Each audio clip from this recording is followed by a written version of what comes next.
Hello, it's Wednesday where there will be a lot of wisdom being shared around this table today on See, Hear, Love. I can feel it. And I'm your host, Melinda, and I'm joined by my co-hosts, Joanna and Abby, and our very special guest, Sue Wigston, the COO at Eagles Flight, where for over 20 years she has successfully, it's a hard word to say sometimes, led culture transformation. It is. In Fortune 500 companies all around the world, and she has established herself as an authority on training and development. Yeah. Welcome, Sue. Thank you. Thank you for having me. This is fun. Well, today we're talking about millennials in the workforce, and what better people to have around the table than our millennials. Look at them. Don't they look like great millennials? Great-looking millennials. Great-looking millennials. Great-looking millennials. And we're going to be talking a lot about today, along with Sue and your expertise, about millennials in the workforce, millennials in leadership, and also some advice to employers and companies, because that's a big question, on how to recruit, entice, keep, maintain, and promote millennials. So I think this is great to have this discussion, because a lot of our demographic that watch the show are millennials, are in that age group. So let's just start off with, Sue, for you as someone who's doing culture transformation, there has been a shift, people have said, between the generations before and now this new generation millennials. Yeah. What are they saying out there about that? It's currently one of the biggest battles happening in organizations. It's one of the biggest challenges that I find when I go in is people just throw up their hands and say, what do we do with millennials? Right. And, there really is a divide right now that we need to find a way to bridge the gap, because millennials are coming in full force, and rightly so, and those who have been there forever are really resistant to change. And so the organizations of the future are really embracing, and what I call, every organization has to start figuring out how to have a millennial mindset in their company. You don't need to have all millennials in your company, but if the organization can't shift to a millennial mindset, you're going to be in trouble. Can I ask what that millennial mindset is, like from your perspective? Yes. So I think tell us about it. Tell us about it. From an employer perspective. Well, I think the biggest thing is being willing and open to change, to do things differently, to see the world differently. So many organizations have been built without technology. Technology is there now and it's catching up, but these are the way we've always done things, and this is what's been successful in the past, and this is how our businesses got to this point. And the millennials are coming in with brand new ideas and a lot of ambition and a lot of drive and a lot of excitement. They're not always right, but they have an opinion. And so if organizations aren't willing to be open and listen and learn, then they are not going to be able to attract talent for the future. And at some point, we're all getting old and we're all leaving, and if no one's there to pick it up, we're in trouble. It's true. What do you find, Joanna? I mean, your thoughts about, as far as an employer looking at this, millennials and millennial mindset in your experience? Yeah, one thing that I've heard in our organization is that I'm speaking on behalf of an HR director who's in their 50s, and they're talking about interviewing millennials for jobs. And the millennial won't usually say that they want the job. They want to be convinced to take the job. And so when they say, why do you want the job? The person's like, I don't know if I do want the job. Like, I'm trying to weigh my options, and I'm considering, and they're looking to be wooed a little bit. Is sort of the feedback that I've heard from someone who I work with who's a few generations. Joanna, that's a good point, because when I was going into the workforce and as a Gen Xer, it was always about going in front of the HR person who was hiring and trying to convince them that they wanted me. So I would put up my list of, these are all the things I've done, all the accolades, here it is, look how great I am, right? And it was never, I weighed my options, because I wanted to go in and say, I need this job, and here is why I'm so great. But we were expected to follow a path. We were expected to go to school and then get a job, and there was fear, if I don't get this job, then maybe, my life is going to be ruined. There was just an expectation that we followed. And I actually love the fact that millennials look at life now and realize that there are choices. And not every choice, not every situation is the right one for them or the company. So it shouldn't just be one-sided. It should be both. It should be almost like speed dating of, are we right for each other? Because it's going to hurt the organization and it's going to hurt Well, and I think that's where, like, because I got trained to sell myself in an interview and say and make them know I wanted a job. I did get trained that way. However, I also feel there's been enough situations where I don't want something that's not the right fit because it's just going to end poorly or it's going to end and I've wasted somebody's time or my own or, you know, so that's interesting. But are we going to hit a crash and burn in a couple of years where we didn't follow that layout and we don't have the security of the 20 years previous to us? I think even people who are older than us don't have the security anymore. I think here in Canada of Sears Canada has gone out of business. And people who are generations above us, it's devastating. They were promised a pension. Yes. And now, however old they may be now, they could very well be living off their pension and it's gone. Yes. And so this secure, and because Sears has shut down, there's this whole thing. But there's this perception of security in a job that you have for all these years, but we can see over and over examples of, you know, it may not be the case. And so when we see stories like that, I think, well, if you're not loyal to me, why should I be loyal to you? Right. You know, and there's this weird, you're doing this little dance with one another in the job interview or in, you know, So, in your profession. I want to speak on that because I was watching our other interview with you and I was backstage and I was getting all like fired up.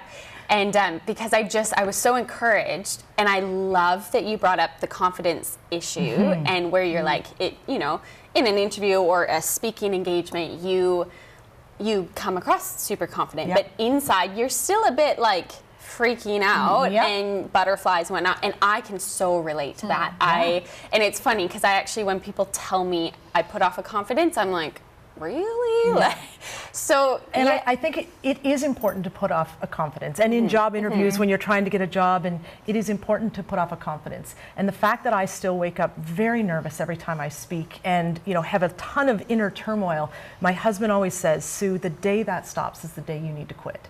Because it drives me to be more prepared. It drives me to think more about the outcome I want. And it is very healthy, because if not, I'm just going to show up and fake it. And that's not going to get us anywhere. That's true, actually. Interesting. When we think about, you know, culture, I look at Abby, and I'm going to put you on the spot. You know, Abby has like 5,000 jobs. And she's very like, I want this job, I want this, I want flexible hours, I want to work from home, right? And I guess I want to learn from you, because I can see employers really worried that, you know, young millennials are not coming into our companies, that we need thoughtful, bright young minds coming in. And yet we have to have them come sometimes into the office. They have to have the schedule and accountabilities. On the other side, I get the millennial sense of like, I want freedom and I want the opportunity to, you know, explore all these different things and have flexibility so I can do lots of things. Where do they come? Where is that balance? Yeah, because I see both sides. Right? I'd also like, because I was thinking about that earlier, and how in the previous interview you said 10 to 3. So for me, I was thinking about how I'm doing all these other things, which I love for the experience. But finances are a thing too. And so it's like, how do you, especially for those living in big cities that are expensive. So like, I also feel there's a little bit of this expectation that we're supposed to be doing all these things because one isn't provided. So the question then, it's like a two-part, what we're saying. So the first part is, you know, how is that balance? And then I guess for someone like an Abby, where it's like, I want the freedom, but bottom line is it doesn't really cover me living, right? It's reality. It's reality, right? It is reality. And I think, so from an organization's perspective, there's two things that I'm looking for. I want someone who understands accountability, which means they're going to do what they say they're going to do. And if I give them a result that they're accountable for, that they will get it done. That is worth everything to me. And the other thing that I really want to see is, I want to see initiative. I don't want someone there 9 to 5 who's just going to do what I tell them to do all the time. I want someone who's going to think about, how can I do it better? How can I help us grow? I'm looking for those two things. And if I can get those two things in 3 hours a day, then I'll take that over someone being there 9 to 5. So I'm looking for the character behind the person rather than the hours behind the person. On the other side, I think one of the things that I've noticed, with millennials, I think one of the biggest learnings that I've had is, you need to get to know every single one as an individual person and figure out how to lead them and how to manage them.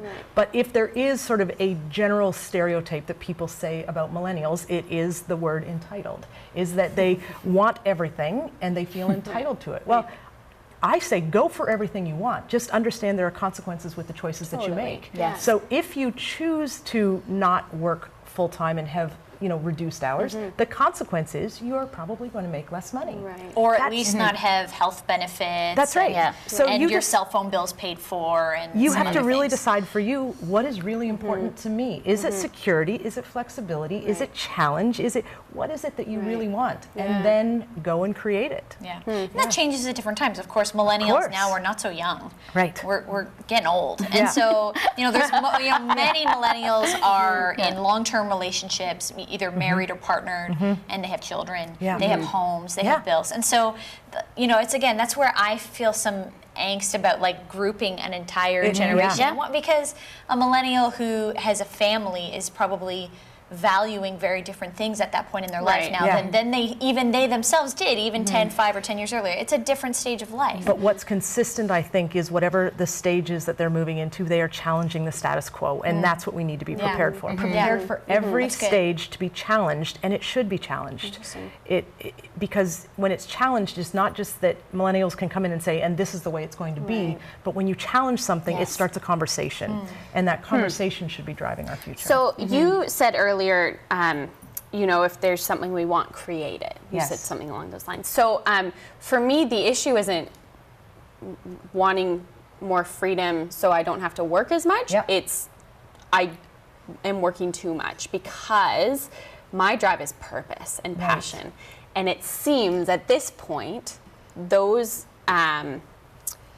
passion projects of mine are not the paying ones. So I'm trying to figure out how to, and I know this isn't all millennials, but I do know quite a few of them where this is a situation. So, I think that's where I'm at because I'm working, it seems, all the time, and I feel bad because I'm that girl that's on my phone, like in the car, not driving, but like when I'm a passenger with other people all the time because I just need to catch up. And so I'm trying to figure out, that balance and also give the best of myself.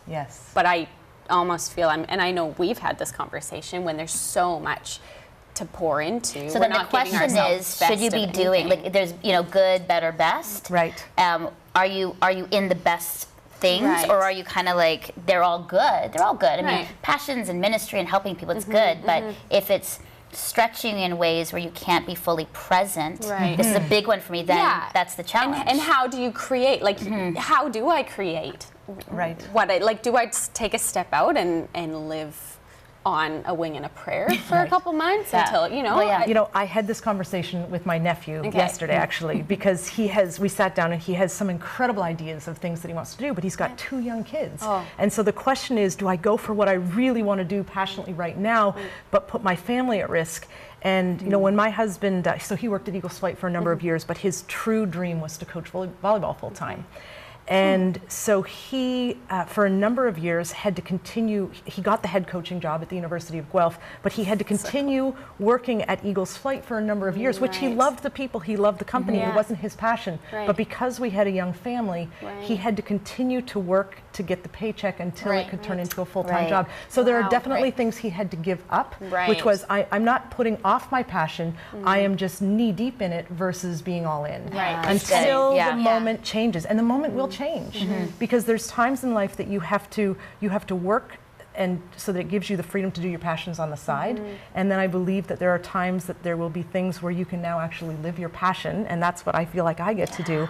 I get to get paid to do my passion every single day and then take on other projects, on the side. So it's a timing game. It really is.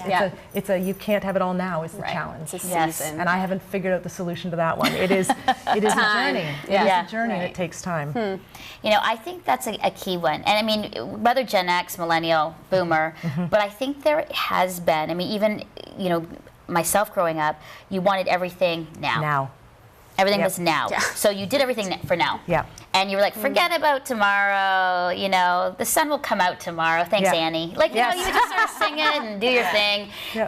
And then you'd be like, oh shoot, months later, look at the consequences. Now I'm eating craft dinner, and I'm I don't have money for gas, and I'm in trouble. But you're but at least I had that great experience where that kind of thing. And so that entitlement, that's something I want to kind of because it comes to us, but how do you kind of fight those urges? Because I still get those, like today, be happy, and then tomorrow we'll just worry about it later. You know what I think we're doing wrong, and this is this is me as well, is we take a look at the choices that are right in front of us, and we think those are the decisions that we have to make. Do I want this or this? And we're asking the wrong question, because the question we should be asking is not, do I want this or this? What is the outcome of all of the choices I have, and what is the outcome that I want? Right. Because that will change the way we make decisions. If you ask me, do I want a donut? I'm always going to say yes. I want the donut. But if you ask me if I want to gain weight, the answer is no, therefore don't eat the donut. Somebody reframing, right? Reframing I had a the mentor question. when I was debating on some decisions. I had a mentor ask me, okay, well, let's sit down and talk about it. What are the goals? What are your goals in this season? What's your goal in this season? Is it to establish yourself? Is it to go and learn a fluff bunch? away some money and like have some cool experience, which is awesome? Or is it to, and both, like neither of them wrong necessarily, but in that season it was, no, I need to establish myself in my own life and like get solid ground. And that's the season you're So in. so that helped me in making a decision, because I was like, well, this one's gonna get me there. So that's really good and encouraging to remember to think longer term. And I think like we haven't brought this up, so I'm coming at it from maybe an angle that's sort of fresh to the conversation. It's this idea of what we see online is a projection of the rare few who have it all. So we admire some business person on Instagram and we see that they're our age and they have all these things. And we don't know the truth behind that exactly. We only see what they post. But so we have these exceptions and we think that that's the rule, and then we wonder why our life doesn't match up to that, why our career doesn't match up to that. But like, it is unusual in the world to make a living doing women's ministry, Abby. Almost no one in the entire world does that. Almost no one at all. It is unusual to be a 30-year-old who has a lovely home, a lovely family, a lovely career, and goes on regular vacations and can afford all these things without going into debt. It's looking unusual. fantastic every and they look time. fantastic doing it. It's unusual. Some people do all those things, but it's the exception. And then we're pointing our expectations against something that isn't real. Interesting. Social media has absolutely changed the game there, and I think that's in the workforce as well. And you ask the question, what makes it hard to attract and keep millennials? Is this what social media does? Is it just makes it look like the grass is greener somewhere else? The next thing. And the reality is, we get there and we find out, well, no, it wasn't. Kind of the same. And so it's not letting that be everything that informs you. And that doesn't need to lead to hopelessness, because sometimes you're like, well, I don't like my job, but no other job's going to be any better, so I'll just stay. Like, you don't want to get into it. That's not defeating, but just reality is like if we ask older people, how much did you work and how hard did you work when you were young? They would say, I worked all day at work and I came home and I worked all night at home. Whether that was with family life or it was repairing their home or mowing the lawns or doing a second business to help cover the family expenses, whatever it is, like work is most of our life, and there are, in the words of my father, he said this when I was young and I got my first car. And I was so excited because I had been on transit up until this point. And he says, when you don't have a car, you have many problems. But when you have a car, you just have many different problems. Because now you got to pay for the car, and you got to deal with the repairs. And now because it was a cheap old car because I was young, so then I'm stuck on the side of the road sometimes, and I'm worried about all these new things. I just changed problems. When you have a bunch of money, you have problems that are different when you don't. When you have when you have a lot of work, you have different problems than when you don't. When you have that romantic relationship, it's just different problems than the problems of a single person. That's right. Life is full of difficulty.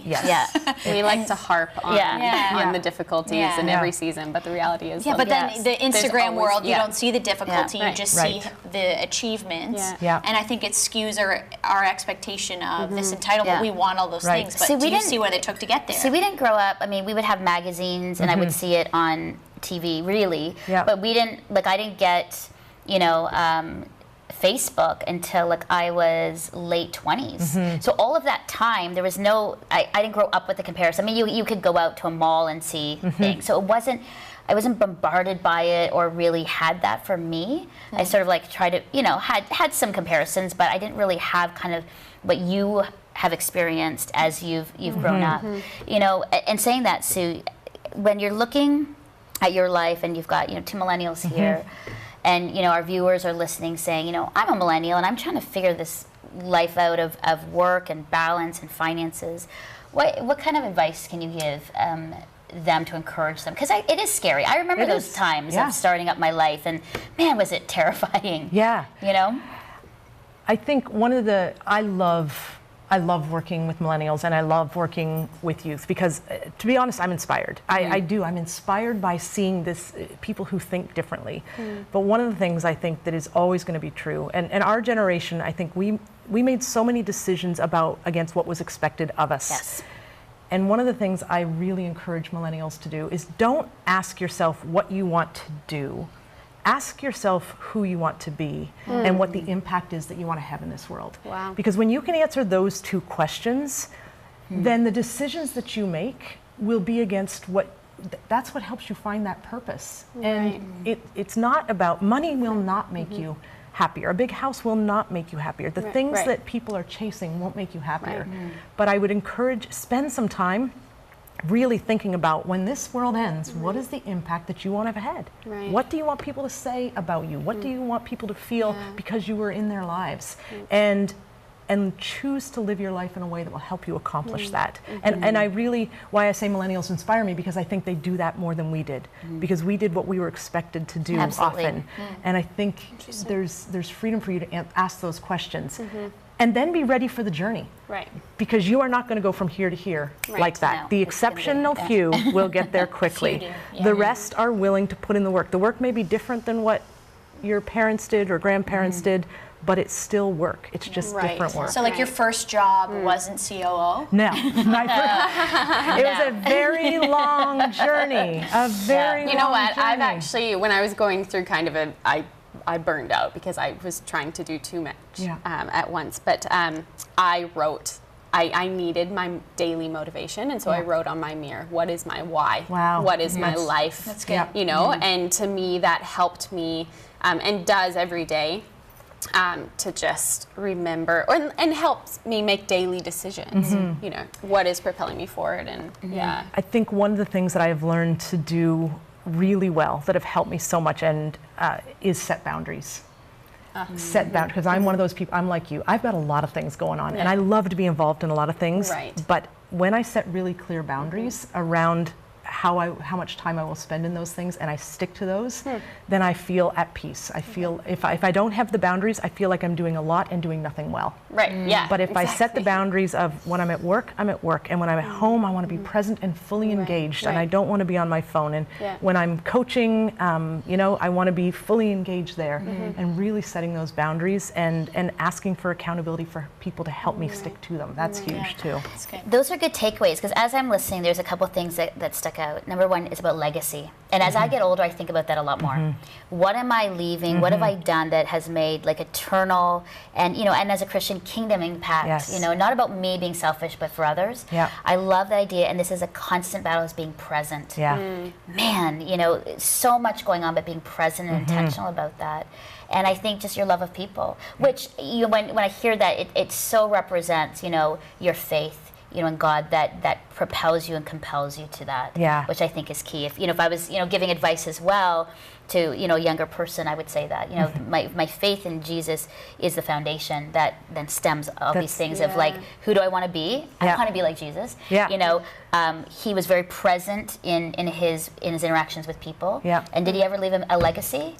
Sure did. He sure did. So it's always directed back to him, and it's so good, encouraging. Mel. The Bible says in Matthew, it says, "Seek ye first the kingdom of God." And I think we live our lives, seek Instagram first the kingdom of God, seek Facebook first the kingdom of God, seek Snapchat first to say we seek other people's success. It's seek ye first the kingdom of God and his righteousness, and all these things will be added unto you. And that is just such a powerful truth. Right. So I powerful. gotta chill. Yeah. Preach it, sister. That was good. Yeah. Ladies, thank you so much. What a great show. There's so much more discussion that I know we're going to have I feel online. like I just yeah, need to we just sort of Let's skimmed keep the going. surface. slumber party. We'll Yeah. talk all night about this. Yeah, stuff. well, we're going to continue the conversation, I know, online, and it'd be great, Sue, I'm going to put you on the spot to write a blog post or some thoughts about some other Sure. things that we can do.